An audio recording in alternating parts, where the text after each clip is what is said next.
In the last part, we discussed on the structure of microspore and development of male gametophyte. In this part, we discussed the structure of anatropous ovule. Especially, the anatropous ovule is present in the angiospermic plants, or in case of angiosperms. You know angiosperm and gymnosperm. So, this anatropous ovule is present in angiosperms. And the speciality of that anatropous ovule is nothing but a bending downward. Means downward means जमिनीकडच्या भागाकडे opening होताना त्याचं म्हणजे मुख जे तोंड जे ते जमिनीकडच्या भागाकडे open होताना दिसून येतं. ही त्याची खासियत आहे, स्पेशालिटी आहे. So that is nothing but a special type of structure, or it is opened at a downward side and bending at a downward side. So we discuss the point that is a structure of anatropous ovule, which is present specially in the angiosperm. You know, the ovule is later on developed into that ovule is developed into the ovary, and it is attached to the placenta. It is nothing but a base part. We call it as a placenta, which is attached to the placenta by a stalk called as a funicle. That anatropous ovule is attached to the placenta or base part. It is attached with a stalk part called as a funicle, which is in that ovule, and this is a stalk. In between there is a gap, or there is a attaching point. We called as a hilum is a present, which is for a attachment, or that hilum main body to the funicle, that is a mid part, nothing but a hilum. Anatropous ovule is a very common type of ovule.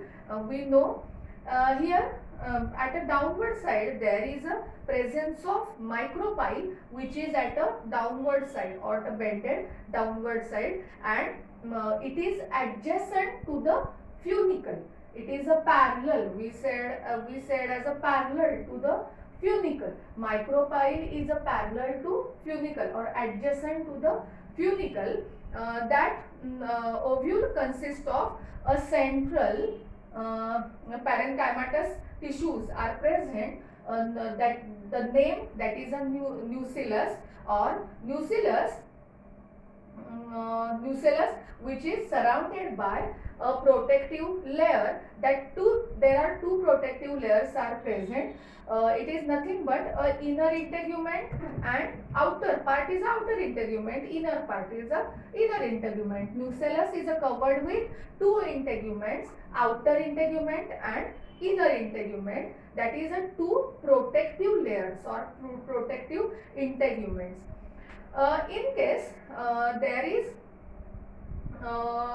the narrow opening, we said it is a micropyle. On that micropyle there is a exactly opposite part, or we called as a opposite part of micropyle. It is nothing but a Chalazha base. That is a name, Chalazha base.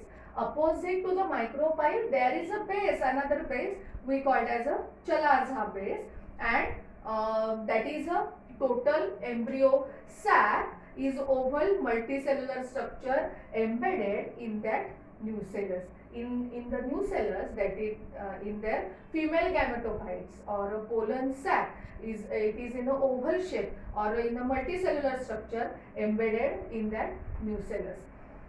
You know that is a structure of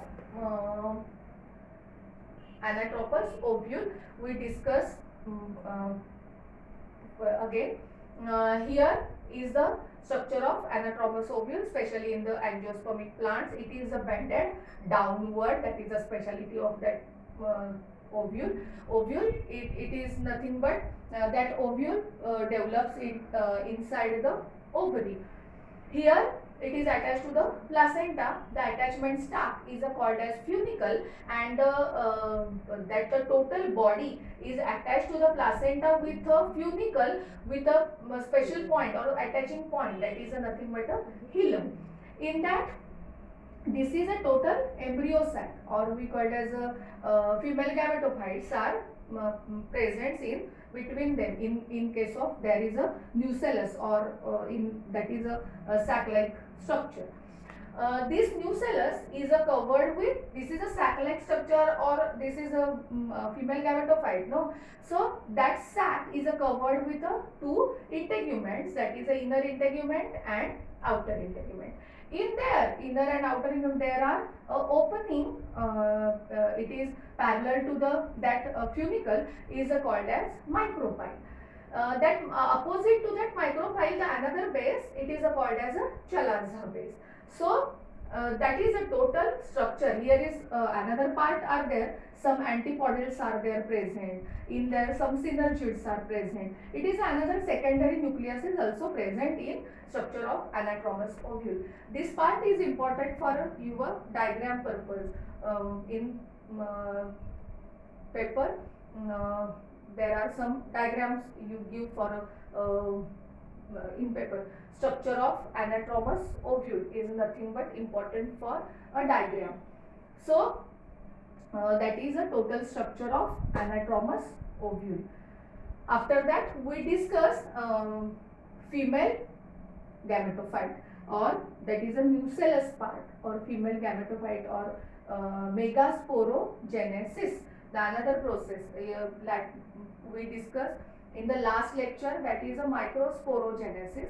In another lecture we discuss on megasporogenesis, or we discuss particularly in this topic in detail.